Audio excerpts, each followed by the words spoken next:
Hasbunallah wa ni'mal wakil.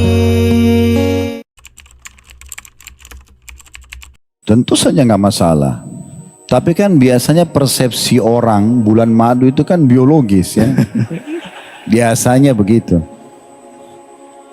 Tapi kalau antum mau selipin waktu di mana antum selesai akad nikah, biasanya antum bersama dengan pasangan, oke kita selipin nih, dalam bulan pertama ini kita selalu hadir majelis ilmu, maghrib, isya, habis itu baru acara suami istri malamnya, ya tidak ada masalah. Nggak ada larangan, malah itu sangat positif, sangat bagus gitu. Sebagian salaf itu menghabiskan malam pertama mereka dengan sholat malam berjamaah. Mereka nggak interaksi biologis.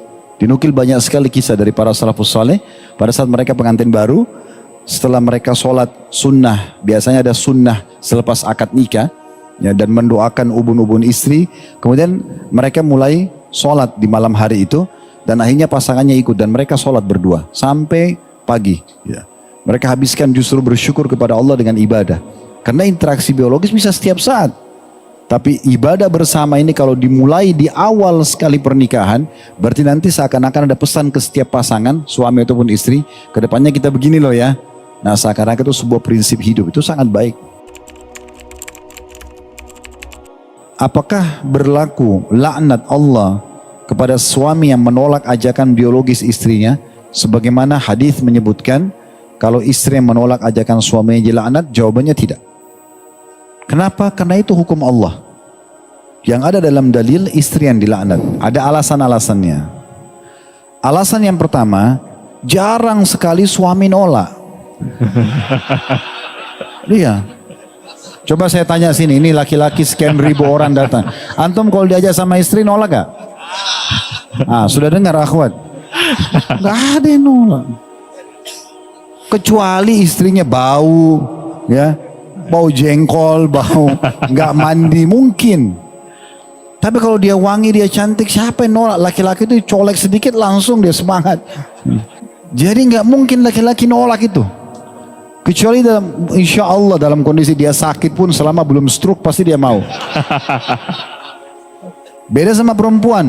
Perempuan itu butuh dirangsang dulu, butuh keadaan yang nyaman dulu, butuh kata-kata rayuan dulu, baru dia mau. Kan begitu? Oleh karena itu kalau laki-laki sudah coba mengajak istrinya, sudah coba merayu dan dia nolak, disitulah dia kena laknat. Kan begitu. Poin yang lain, laki-laki sama perempuan beda dari sisi syahwat. Laki-laki itu karena memang Allah ciptakan mereka untuk luar, di luar rumah maksudnya ya. Sholat berjamaah di masjid, ngantar jenazah, cari nafkah, jihad, kan di luar rumah semua ya. Berarti kan fitnah di luar ini besar sekali, godaan yang bisa melimpah mereka, gitu kan. Oleh karena itu mereka butuh untuk dipenuhi kebutuhannya. Sementara perempuan lebih banyak di rumah, lebih tenang secara kejiwaan ya. Sehingga gejolak dalam masalah biologis itu lebih besar bagi laki-laki. Belum lagi sebagian ulama mengatakan sperma itu mengandung api, ada kandungan apinya. Saya tidak tahu secara medis, tapi saya pernah dapat dalam beberapa buku ulama memang seperti itu. Sehingga dia panas. Umumnya laki-laki itu kalau tidak terlampiaskan maka dia emosi, larinya ke emosi. Karena memang pengaruh daripada sperma itu sendiri. Nah, karena efek ini, makanya dianjurkan perempuan itu untuk melayani suaminya. Karena dengan dia layani suaminya secara biologis, maka secara otomatis nanti di luar dia akan terbendung dari kemaksiatan. Dan memang dia tidak bisa menolak, susah kalau godaan datang di luar rumah. Perempuan itu sulit. Kalau laki-laki, biar nggak digoda bisa terjadi. Kan begitu. Laki-laki itu kalau sudah terpicu sedikit syahwatnya, mau orang jelek, mau pokoknya dia tergoda syahwat, dia, kalau perempuan enggak. Kalau dia tidak mau, dia tidak akan terjadi kecuali diperkosa. Memang sudah begitu. Jadi ini memang secara kejiwaan, memang laki-laki membutuhkan itu. Sisi yang lain ini jawaban yang terpenting sebenarnya. Allah Subhanahu wa Ta'ala sebagai pencipta lebih tahu tentang masalah kebutuhan masing-masing, gitu kan? Allah lebih tahu tentang kebutuhan masing-masing. Allah Subhanahu wa Ta'ala menggantungkan beberapa hukum. Kalau kita baca letter itu seakan-akan tanda kutip di sini ya, tanda kutip, jangan disalahfahami. Itu seperti menzalimi wanita. Contoh misalnya, apa kata Nabi SAW dalam hadis sahih? Wanita ahli surga.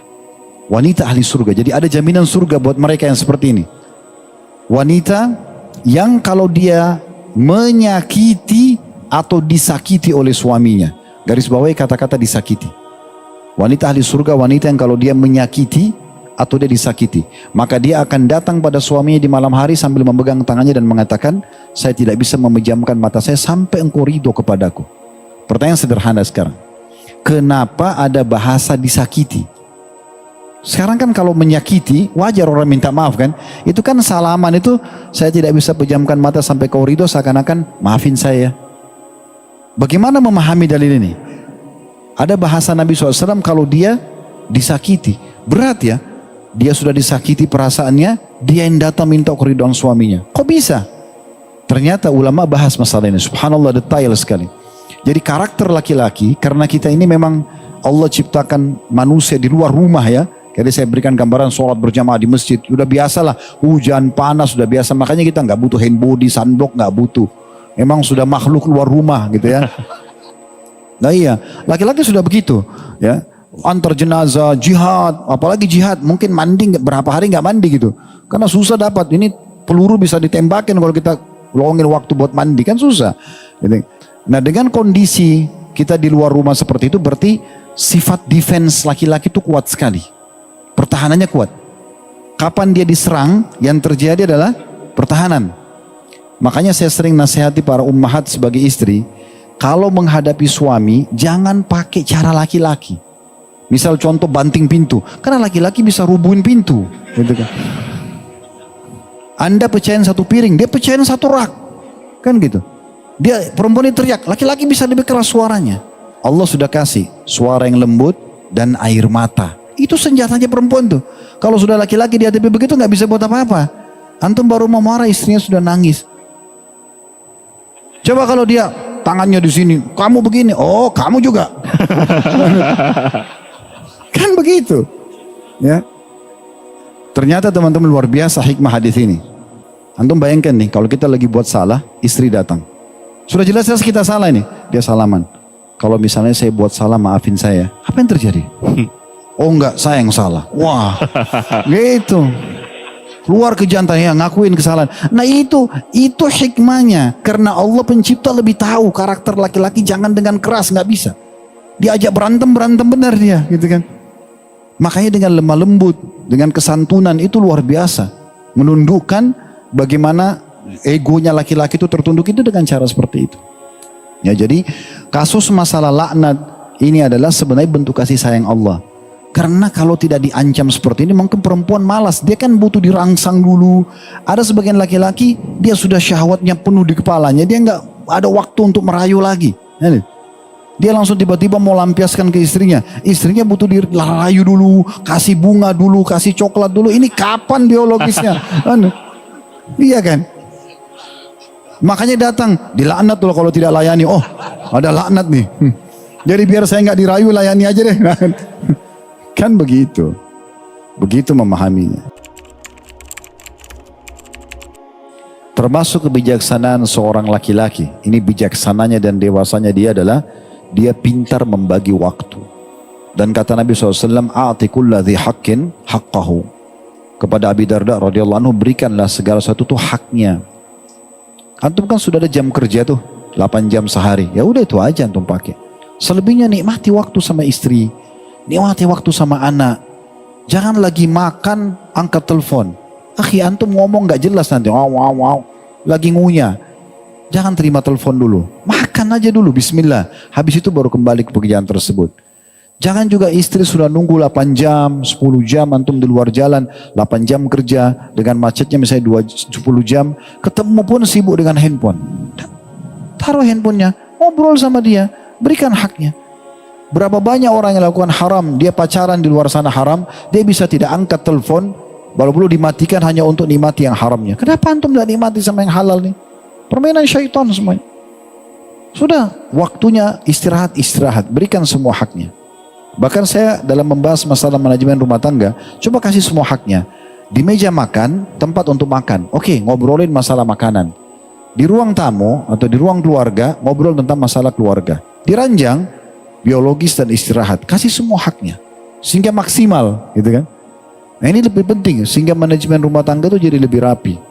Jadi saran saya kepada akh ini, Memang ada saatnya antum berhenti untuk terus mengejar dunia ini. Berikan hak istri, berikan hak anak. Kadang-kadang kena sibuknya jawab telepon, akhirnya tidak kenal waktu lagi. Biar jam 12 malam, jam 1 malam. Kenapa ini kerjaan? Sudah itu marah lagi sama istrinya. Ini kan juga demi untuk kamu. Istrinya pikir, untuk apa saya? Kalau jam 12 malam dapat 100 juta saya langsung dikasih, mungkin. Ini kan tidak. Jadi nggak usah gitu. Kasih haknya masing-masing. Allahu a'lam.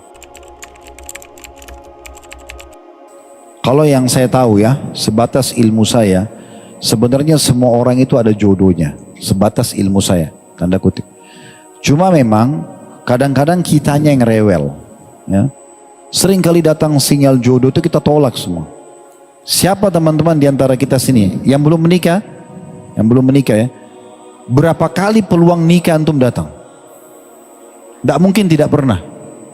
Ada orang yang suka, ada yang tawarin anaknya, ada yang tawarin saudaranya. Tapi ini terlalu tinggi, saya mau yang lebih pendek sedikit.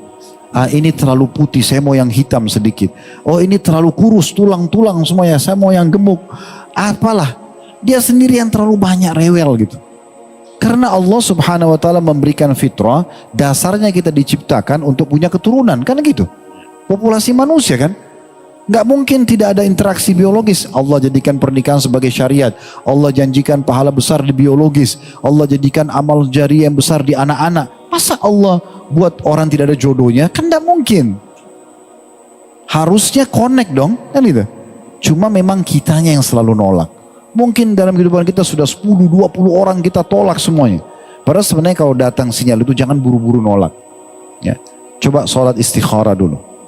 Saya juga menasihati begini bagi teman-teman yang masih jomblo ini, yang belum nikah, laki-laki atau perempuan, jangan terlalu idealis dalam meletakkan kriteria pasangan. Karena terlalu banyak nonton film Korea lah atau film apalah, akhirnya terlalu idealis. Harusnya seperti itu rambutnya, harusnya seperti itu matanya. Itu cuma satu di Korea, nggak ada di Indonesia. Nggak usah antum cari di sini. Terlalu jauh ke sana, makanya Guddul Basar turunkan dari itu dah. Kalau datang, sholat. Coba bayangkan waktu Nabi SAW melamarkan Julaibib radhiyallahu anhu. Julaibib orang yang jelek secara fisik, masyhur begitu. Ya, bukan kita jelekin. Memang dalam riwayat disebutkan Julaibib jelek secara fisik. Orangnya kurus, pendek, kulitnya gelap. Begitu radhiyallahu anhu. Nabi SAW sangat mencintai beliau karena keimanannya. Sampai waktu dia meninggal mati syahid, ada 7 orang, 8 orang kafir terbunuh di sebelah dia. Nabi SAW menggendongnya sambil mengatakan, saya bagian dari dia, dia bagian dari saya. Waktu masih hidup, Nabi SAW pernah datang ke rumah seorang wanita, orang Ansar dan melamar. Mengatakan, setelah salam saya ada hajat dengan anak perempuan kalian. Oh langsung mereka sambut meriah. Karena ini Nabi, siapa yang tidak mau terima lamarannya? Bahasa Nabi, saya punya hajat dengan anak perempuan kalian, berarti mau melamar. Lalu Nabi SAW mengatakan, bukan buat saya, tapi buat Julaibib. Begitu dengar Julaibib, kedua orang tua perempuan itu bilang tunggu sebentar. Nolak duluan. Karena terkenal Julaibib di Madinah jelek. Gitu secara fisik. Tapi perhatikan, yang kita perlu ambil pelajaran dari sikap anak perempuan ini. Perempuan ini terkenal salihah, cantik. Apa jawabannya? Wahai ayah dan ibu, dari belakang hijabnya ini, dia dengar suara Nabi SAW sebutkan. Dia juga tahu siapa itu Julaibib. Dia mengatakan, apakah anda berdua mau menolak lamaran Rasulullah SAW? Ini yang lamar Nabi, gak usah lihat Julaibibnya. Kalau Nabi yang datang berarti ini sesuatu yang mulia. Kita lihat siapa yang datang merekomendasikan gitu. Maka nikahkan saya. Maka akhirnya menikah. Dan betul Allah berikan kemuliaan. Julaibib mati syahid. Kekurangan fisik ini akan hilang di dunia kan. Di akhirat kan akan sempurna. Kan kata Nabi SAW, semua orang dibangkitkan hari kiamat, perawakannya seperti Adam AS. Tidak ada lagi orang pendek. 60 siku ke langit. 27,5 meter. Jadi yang pendek-pendek ini gak usah khawatir. Cuma di dunia. Nah iya, nanti kembali besar. Apa kata Nabi SAW? Wajahnya seperti Yusuf. Bukan berubah kayak Nabi Yusuf. Kayak kita sekarang tapi tampan sekali. Semua orang lihat suka. Dan hatinya seperti Ayub. Gak ada lagi orang jelek. Gitu kan? Gak ada lagi orang yang pemarah, yang pendendam. Gak ada lagi. Semua orang baik di surga. Jadi cuma dunia doang. Orang yang memahami secara keimanan begitu. Dia terima tuh. Ada orang subhanallah di awal lamaran, di awal peluang langsung dia tangkap sinyal itu, langsung menikah. Udah bahagialah dia. Makanya jangan teman-teman bersangka buruk sama Allah. Pertanyaannya kenapa antum tidak ya menerima sinyal. Jadi orang menikah itu sebenarnya teman-teman seperti sinyal makanan. Antum tiap hari lapar kan? Dapat tuh, ada peluang, lapar nih. Lewat rumah makan Padang, lewat rumah makan apa Sunda. Tinggal antum pilih, mau makan yang mana, kan gitu. Yang penting laparnya hilang. Nah seperti itu. Nah begitu juga jodoh itu. Enggak sesulit dan dibayangkan. Yang penting kita sudah datang sinyal dari Allah SWT dan tidak melakukan hal yang haram, insya Allah itu adalah suatu petunjuk yang baik. Udah tinggal istikharah, minta sama Allah kemudahan, Allah mudahin, menikah aja. Tentu saya tidak katakan kalau gitu Ustaz berarti kita nikah sama yang jelek-jelek saja, enggak. Ya, tapi Allah akan datangkan orang yang pantas gitu kan. Insya Allah yang paling cocok. Saya setelah berumah tangga baru saya sadari, oh ternyata memang dari sekian pilihan Allah kasih ini mungkin yang paling cocok karena ada kesamaan di beberapa hal. Oh ini mungkin yang terbaik lah yang Allah sudah pilihkan. Kita bersangka baik dengan Allah SWT. Karena bisa saja baik bagi kita belum tentu baik buat Allah Subhanahu Wa Taala. Allahu a'lam.